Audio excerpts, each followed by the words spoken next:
sain et écologique. Et cela passe notamment par la création de pistes cyclables afin que tous les sites soient reliés entre eux et accessibles.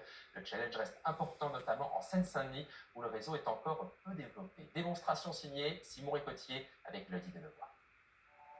Faire des JO de Paris des jeux cyclables. C'est la promesse des organisateurs. Tous les sites olympiques reliés entre eux par des pistes sécurisées pour se déplacer à vélo pendant la quinzaine. 415 km de réseau dédié en Ile-de-France, dont 30 km de nouvelles pistes à Paris et 25 en Seine-Saint-Denis. L'engagement sera-t-il tenu et les habitants en profiteront-ils une fois les jeux terminés? En Seine-Saint-Denis, le défi est immense. Comment relier à la capitale le centre aquatique de Saint-Denis ou le Stade de France? Circuler dans le secteur à vélo n'est aujourd'hui pas de tout repos. La Seine-Saint-Denis accueillera de nombreuses épreuves de l'athlétisme, de la natation, de la boxe et puis aussi le village des athlètes. Et aujourd'hui, ces différents sites olympiques sont assez difficilement accessibles à vélo. Le réseau est peu sécurisé comme ici à Saint-Denis et parfois les pistes cyclables tout simplement n'existent pas. Ceux qui empruntent ces routes au quotidien le confirment. Le département manque d'aménagement pour les vélos.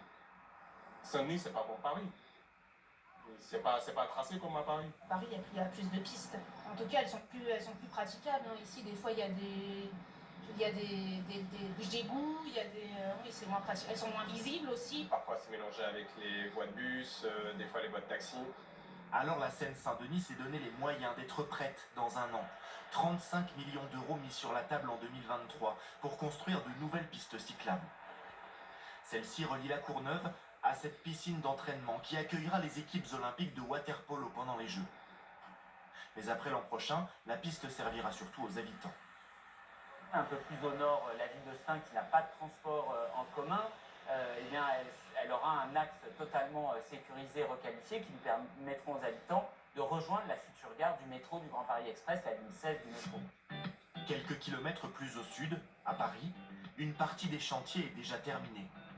Les sites autour de la Tour Eiffel, le Grand Palais et les Invalides notamment sont accessibles à vélo. Des pistes toutes neuves qui elles aussi ont été pensées pour servir au-delà des JO.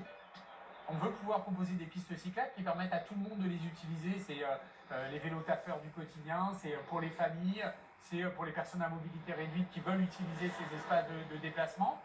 Un paysage transformé, plus d'espace pour les vélos. Le projet séduit les associations de cyclistes. Pour eux, les JO peuvent permettre de promouvoir des modes de transport plus sobres.